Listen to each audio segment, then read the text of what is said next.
Hello, in this video I'm going to be talking about the World of Warplanes version 1.9 test server and the changes coming in that patch. But firstly, I'd kind of like to talk a bit about what's been happening with me and World of Warplanes lately. If you've been paying attention, you might have noticed that I haven't been putting up any World of Warplanes videos lately, and that's because, well, basically since the start of spring, which as I'm speaking sort of 25 days ago, I haven't actually been playing World of Warplanes. It's just a case of when spring started I basically went to working 6 days a week, which means that when I come home to play World of Warplanes, it's after all the North American and South American players have gone to bed. So there's only maybe 100 people online, 200 tops, which just means that I've been spending a lot of time in queues waiting to get into very small battles. And basically I just got a bit frustrated. It gets a bit dull, the whole 3x3 again and again and again against the same players every game. So I kind of decided that I would just put World of Warplanes aside, except for on my days off. And, well, that's why you haven't been seeing much World of Warplanes from me lately. However, patch 1.9 might change this. There are actually quite a few big changes coming in this patch, and the one that's most relevant for why I will probably pick this game up again is that from now on, if there aren't really enough players around to make a game, the game will be filled up with bots. So the smallest game I've actually played on the test server has been a 7-on-7, and the whole time I've been playing on the test server there have been less than 50 people online. Now I should also mention that I've never waited more than a minute and a half in the queue. So just for my problem, that actually basically solves it. The wait times are going to be very short on the live server, even if there are only a couple of hundred players on, and the matches are also going to be much larger, even though a lot of those players will be bots. The thing about the bots is they've actually been improved a fair bit. If you read the patch notes, there's a big list of things that the bots have had improved and will now do that they didn't do before. But, to my mind, basically the bots that they are putting into the game are at about the same skill level as the average World of Warplanes player. As in, they're not too difficult to shoot down, but they are actually a bit challenging, and they can use basic maneuvers to delay their deaths or turn the situation against you. So even though it's still easier to kill a bot than it is to kill like a good player, it's actually not that easy to kill them as you might think. And actually there were a few games we played on the test server where it was kind of a one-on-one, as in myself versus another player with kind of 8 bots on either side, and I was actually getting confused at which enemy aircraft was the player and which ones were the bots, because the playstyle of the players and the bots were actually so similar. And also, most of the matches that I've played, at the end of the match, you'd see that the most experience gained or the most damage done was quite often done by a bot as opposed to a player.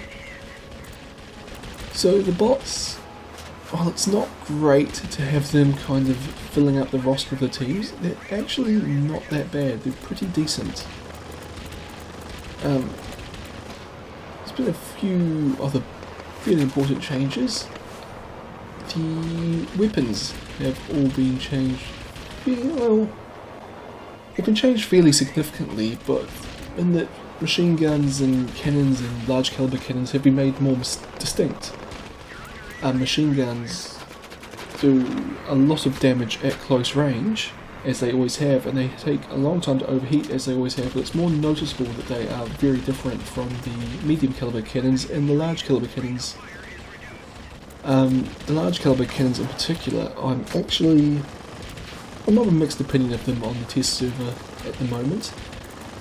They fire very slowly and they're not particularly accurate, but they do a lot of damage when they hit. They also have a very high charge of causing critical damage, which I'll talk about in a bit. But they overheat much quicker than they do on the live server, which I just find very frustrating. So I suspect in patch 1.9 I probably won't use cannons above 30mm caliber if I can avoid it. Having said that, part of the problem could just be that on the test server I'm playing with about 500 milliseconds ping, so yeah, my aim is just terrible. Maybe if I can actually hit things I might like high caliber cannons a bit better. As I said, there's been changes to the way critical damage works, and basically, well, when your plane takes critical damage, it's actually much more noticeable that you've taken damage and your flight performance is actually significantly reduced. I've actually got quite a few kills on the test server where, in the situation where I was chasing an enemy aircraft down towards the ground in a dive, I would shoot, I would critically damage the tail, and they basically wouldn't be able to pull out of the dive, and I'd get the kill as they slammed into the ocean or ground, whatever the case may be. And actually that's happened to me once as well. I was diving down on an ground attack aircraft, and somehow its tail gunner managed to take out my tail, and I couldn't pull out of the dive and smashed into the ground just beside it. And yeah, even damage to, you know, wings and your pilots and your engine, it significantly reduces your flight performance in the short term, and then it will repair itself over time, but you, even after it's kind of repaired halfway, you'll still notice a significant reduction in how you can maneuver. Another fairly significant change is to the way, well, it's not the way ammo belts work, it's to the type of ammo belts. Basically, all the current ammo belts are gone. There will now be 5 options. The first is called Standard. What was it? Standard Universal, something like that. And it's free to use on any aircraft and any gun at any tier. It's kind of the average thing. It's actually not bad, it's just doesn't have anything particularly special about it. For credits, you can buy armor piercing ammunition, which can again be used on any gun, any tier, any aircraft, and it's slightly better than the standard ammunition in that I don't think it actually increases the damage your guns do, but it gives a slightly higher chance to do critical damage, and I think it says on the patch notes that it increases the probability of fire, but I haven't actually noticed it that much. I think that the chance of causing fire has been increased overall, but I can't tell any difference between firing standard ammunition and armor piercing ammunition. And actually, now that I look at the patch note, it says insignificantly increases the probability of fire, so I'm guessing that's why I haven't noticed. The third type of ammunition is armor piercing incendiary, and you have to pay gold for this. You cannot buy this ammunition with credits. It's basically a standard ammunition belt, but significantly increases the probability of fire.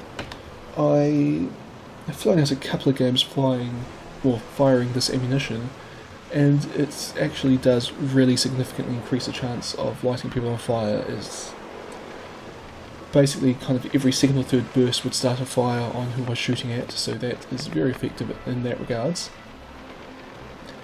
Another type of ammunition is high explosive, which we already have. Now you will have to pay gold for it as well, and this one, it's only available for fighter aircraft. You can't use it in ground attack aircraft, and I actually see, I'm not sure, on the patch notes it's called high explosive. On the test server in some points it was called fragmentation, but I think I saw high explosive at other points, so I'm not entirely sure what it'll be called. Maybe fragmentation, maybe high explosive. And basically this one is just very good at doing critical damage, but not so great at starting fires. So this is the one you want to use if you want to, say, destroy your enemy's tail or destroy their wings or knock out the engine. You want to use high explosive ammunition. the final type of ammunition is armor-piercing high explosive, or no, I think it's called armor-piercing high explosive, which again you can only buy with gold, and this is designed for penetrating armoured ground targets. So you can't buy it in fighters, it's heavy fighters, multi-role fighters and ground attack aircraft only. I tried firing it at aircraft to see if it was better at penetrating, armoured aircraft such as the ground attack aircraft, but didn't notice any difference, so I think it only does extra damage to armoured ground targets. So that's the new type of ammunition. There's also a lot of new equipment and consumables that you'll be able to put on your aircraft. I'm not going to bother going through them. A lot of them are basically, we've had in the past, you've had ones that, equipment that's increased your ability to take damage and increase your speed performance. You're now also going to have ones that make anti-aircraft guns and tail gun shooting even less accurate. You're going to have ones that improve maneuverability. And actually I think those are it. Oh, a couple that increase your armour, no. A couple that increase bomb rocket accuracy. And then lots of new consumables. Well, actually they're not that new. They're the ones that previously you would get for winning competitions. I remember that one where they had tokens a while back. I ended up getting a lot of these new consumables that would, increase maneuverability for 10 seconds and things like that. Basically you'll be able to buy them all now, although a number of them you would have to pay gold for as opposed to buying with the credits. Just trying to think what else is new. Oh, there's changes to the hangar. Well, one significant change is that where you had the aircraft specifications on the right, there's now another little screen there which will just give you the advantages and disadvantages of your aircraft in kind of a plus minus format, and it also tells you the optimal range of your current weapons loadout, which, well, it's just pretty useful to know, and it also tells you, what weapons are effective at that range, so that's kind of handy. Otherwise, there's new paint jobs, new this, new that. The only real significant thing I haven't talked about is that the balance changes for some aircraft. Ground attack aircraft have basically been buffed, to put it bluntly. For the most part, they've had increased maneuverability, they've had their stall speed reduced so they can fly slower, and they've had increased hit points. So that's just to make them a bit more competitive, I suppose. Jet planes have also been modified. I'm not sure if it's a buff or a nerf, to be honest. Basically, the total time available to jet planes has been for jet planes to boost with their engines has been reduced, but their engines now cool quicker, so they can use the smaller amount of boost they have more often.